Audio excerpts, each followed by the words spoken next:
Samajwadi party के जिला अध्यक्ष शुभलेश यादव ने प्रेस वार्ता कर भाजपा सरकार पर दलित, पिछड़ा और अल्पसंख्यक पीड़ित समाज के संवैधानिक अधिकारों के हनन का आरोप लगाया है।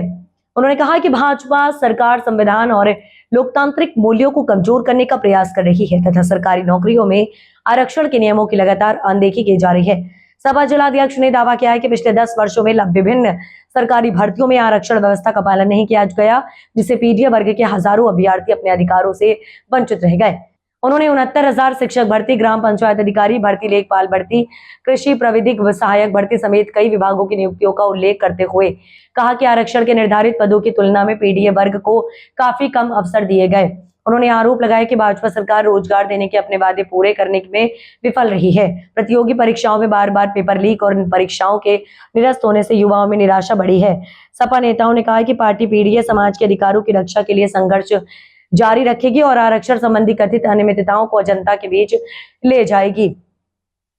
प्रेस वार्ता के दौरान जिला अध्यक्ष शुभलेश यादव, महानगर अध्यक्ष शमीम खां, सुल्तानी आंवला, सांसद नीरज मौर्य एवं पूर्व मंत्री भगवंत सरन गंगवार, सुल्तान बेग, वीरपाल सिंह यादव, विधायक अताउर रहमान, कदीर अहमद, डॉक्टर अनीश बेग, अगम मौर्य, अशोक यादव आदि मौजूद थे। घोटाले की बात की है तो अब इस घोटाले को कैसे करेंगे कि भाजपा जिन्हें से नकार रही है, सबसे ऐसा कुछ है ही नहीं कि जानबूझ के जो मीडिया की बात की जाती है ऐसा कुछ है ही नहीं।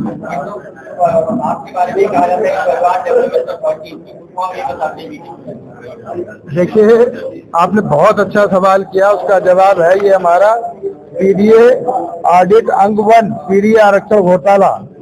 और ये जो हमारी बुकलेट जारी की गई है लखनऊ में, हमारे पार्टी के राष्ट्रीय अध्यक्ष आदरणीय अखिलेश यादव जी ने बड़ी गहनता से विचार किया, पूरी जांच पड़ताल करने के बाद और किस विभाग में कितना आरक्षण का घोटाला हुआ है, आरक्षण की लूट हुई है इस प्रदेश और देश के अंदर, जो हमारे चाहे पिछड़े समाज के हो, चाहे दलित समाज के लोग हो, और जो हमारे शोषित है, वंचितों की आवाज को जो दबाया गया है, ये हम लोग एविडेंस के साथ आपके सामने ही हम आपको दिखा रहे हैं। और आपने देखा होगा जिस तरीके से बाबा साहब भीमराव अम्बेडकर जी ने देश का संविधान बनाया, संविधान की धज्जियां किस तरीके से उड़ाई जा रही है, वो सबूत के साथ आपके साथ मौजूद है। कई मामलों में देखने को आया, अभी अभी आपने देखा होगा कि हमारे इंडिया गठबंधन की जयंती नटराजन जी राज्यसभा का पर्चा बगैर किसी उसके उनका रद्द कर दिया गया, कोर्ट में भी गए हैं। इसी तरीके से कई ऐसे मामले आए जिसमें सीधे सीधे आपने देखा होगा। और मैं तो कहता हूं कि हमारे जितने इलेक्ट्रॉनिक मीडिया के, प्रिंट मीडिया के साथी, आप लोग भी बधाई के पात्र हैं। आपने देखा होगा किस तरीके से बाबा साहब ने जो संविधान बनाया, देश की पार्लियामेंट के अंदर उनका मजाक उड़ाया गया। तो कहीं ना कहीं ये हमारे देश के अंदर रहने वाले, चाहे पिछड़े समाज के लोग हों, चाहे दलित समाज के लोग हों, जितने शोषित है, वंचित है, पीड़ित है, इन सब की आवाज है और इनकी आवाज को कभी नहीं दबाया जा सकता। हमारे पार्टी के राष्ट्रीय अध्यक्ष जी ने जो पीडीए का फार्मूला दिया है, उस फार्मूले से हम लोग आगे बढ़ रहे हैं।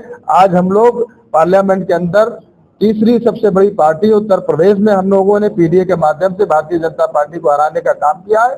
और मैं आपके चैनल के माध्यम से कहना चाहता हूं, हम लोग 2027 के होने वाले विधानसभा के चुनाव में फिर एक बार हम लोग पीडीए के माध्यम से भारतीय जनता पार्टी को उत्तर प्रदेश से हराने का काम करेंगे। भाजपा एक और मीटिंग कर रही मुसलमानों के लिए, जो कहना सवाल आपने ये है कि अभी इंडिया गठबंधन की मीटिंग बहुत महत्वपूर्ण मीटिंग, क्या लगता है कि अब सब आपस में मिल जाएगी एक बार फिर से, बीच में तो गड़बड़ हो रही है? इंडिया गठबंधन पूरी तरह से एकजुट है, मजबूती के साथ है। बाकी समय समय पे कुछ स्थानीय स्तर पे थोड़ा जो मनमुटाव होता है, लेकिन उसको ठीक कर लिया जाता है, क्योंकि आज सवाल है संविधान बचाने का, लोकतंत्र बचाने का, देश बचाने का। तो हमें लग रहा है सारे लोग एकजुट हैं और भी कई पार्टियां उसमें शामिल होने वाली हैं, ऐसा प्रतीत हो रहा है। का अभी बहुत बड़ा आपने देखा होगा, कांग्रेस जनता पार्टी एक बड़ा प्रदर्शन हुआ है और आगे फिर प्रोटेस्ट की मांग की गई है। क्या लगता है ये सही है या कुछ लोग ये कह रहे हैं कि भाजपा की दूसरी पार्टी है, ऐसा? देखिए, जो हमारे देश का युवा है वो ही आगे आने वाले भविष्य का कर्णधार भी है।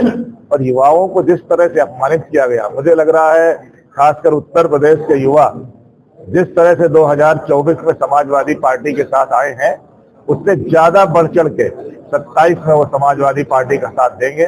और उनको अपमानित करने वाले चाहे वो जिस भी क्षेत्र के लोग हों उनको वो दरकिनार करेंगे। और जिस तरह से अभी नीट का पेपर लीक हुआ है, मुझे लग रहा है 6 युवाओं ने सुसाइड किया है, तो आज युवा ठगा सा महसूस कर रहा अपने आप को और इसका बदला 2027 में लेगा, ये हम लोगों को भरोसा है। अभी लेटेस्ट एक मामला सामने आया है जिस तरीके से अखिलेश की बेटी के बारे में अनाप बातें की, उन्होंने काफी गुस्सा भी जाहिर किया है। क्या इस तरीके की बातें किसी की बेटी के लिए चाहे वो कहना चाहिए? इस तरीके की भाषा शैली का इस्तेमाल नहीं होना चाहिए, चाहे हमारी बेटी हो किसी की बेटी हो, और नहीं होना चाहिए। आपने आरक्षण घोटाले की बात की, किस तरीके से इसको साबित करेंगे कि आरक्षण घोटाला? हमने तो आरक्षण घोटाला साबित कर दिया है। हमने तमाम विद प्रूफ हमने प्रेस मीडिया के माध्यम से जो है सबको शाये भी कर दिया, बता भी दिया है और शेयर भी कर दिया सबके सब में विद प्रूफ। उन्होंने तो घोटाला करा है, जबकि 21% आरक्षण है, पूरी बुकलेट भी हमने दी। 21% भी आरक्षण है, तो 21% आरक्षण के हिसाब से हमको नौकरियां नहीं मिली, और जो आरक्षण ओबीसी 27% उसके हिसाब से भी नौकरी हमको नहीं मिली है। और ये पूर्व हम आपसे ही कह रहे हैं। आप संविधान की सरकार बताते हैं, इसके बाद संविधान लेकर आप लोग आए, संविधान पे मुद्दा उठाए, लेकिन दिखाई नहीं दिया। नहीं, लोकसभा में क्यों नहीं असर हुआ? इतना बड़ा असर हुआ है लोकसभा में कि हिंदुस्तान की तीसरी नंबर की पार्टी समाजवादी पार्टी बन गई, उत्तर प्रदेश में पहले नंबर की पार्टी बन गई, ये असर है। और दूसरा असर 2027 में आपको दिखाई देगा कि प्रदेश में हम लोग सरकार बनाने जा रहे हैं, संविधान की शपथ लेने जा रहे हैं हम लोग। यूपी की कानून व्यवस्था बिल्कुल ध्वस्त है, और इस कानून व्यवस्था, अब आप उससे पहले जब आप चले जाइए, माननीय अखिलेश जी की जब सरकार थी तो कानून व्यवस्था देख लीजिए, 15 मिनट के अंदर 10 मिनट के अंदर गाड़ी पहुंच जाती थी। लेकिन आज क्या व्यवस्था है आप भी जानते हैं, हम भी जानते हैं। सर, एक मेरा सवाल है कि जो आपकी नीतियां हैं वो आप पिछड़े वर्गों तक कितना जी तो आप सवाल ये है कि आप लोग एक मंच पे आए हैं, आज क्या चिंताएं हैं और जिस तरीके से आरक्षण घोटाले की बात कर रहे हैं, वो क्या चिंताएं वो जानना चाहते हैं। पूरी समाजवादी पार्टी माननीय राष्ट्रीय अध्यक्ष जी के नेतृत्व में एकजुट है, और हम सब लोग जो उत्तर प्रदेश में भारतीय जनता पार्टी की सरकार पीडीए समाज के साथ षड्यंत्र कर रही है, साजिशें रच रही है, उसके खिलाफ आज सब हम लोगों ने यहाँ पर प्रेस कॉन्फ्रेंस की है।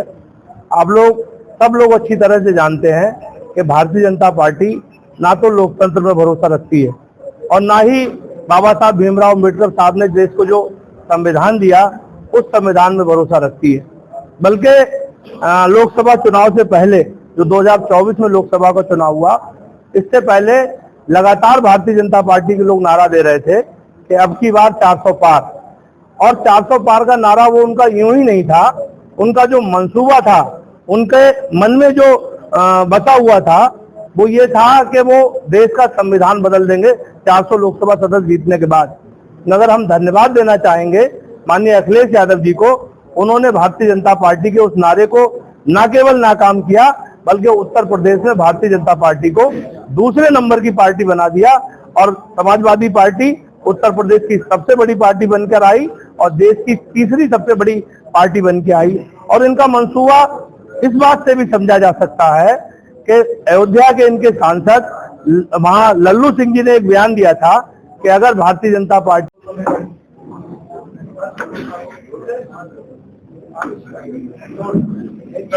बड़ा है कि आरक्षण की लूट हो रही है, किस तरीके से लूट हो रही है, किस तरीके का आपका सरकार से?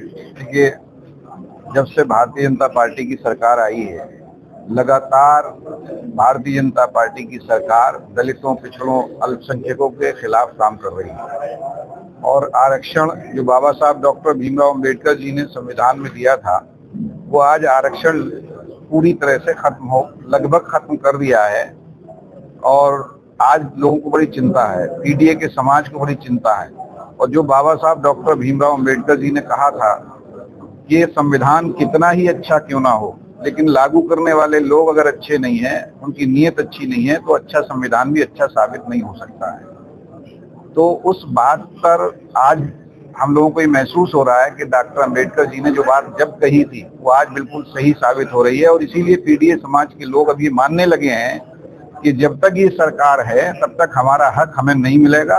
इस सरकार को बदलना जरूरी है और उत्तर प्रदेश की जनता ये महसूस कर रही है, दलित, पिछड़े, अल्पसंख्यक, कुचले, दबे सब लोग ये तय कर चुके हैं कि 27 में उत्तर प्रदेश में समाजवादी पार्टी की सरकार बनाना है, तभी उत्तर प्रदेश में लोकतंत्र बहाल होगा। सर, आपके विधानसभा क्षेत्र में खाद नहीं मिल रही है, खासकर सहकारी समितियों पर, खासकर उसमें ब्लैकमेलिंग भी की जा रही है, तो ये आपके संज्ञान में है, उसमें क्या चल रहा है? देखिए, सिर्फ मेरी विधानसभा में नहीं है, ये पूरे उत्तर प्रदेश और देश में है।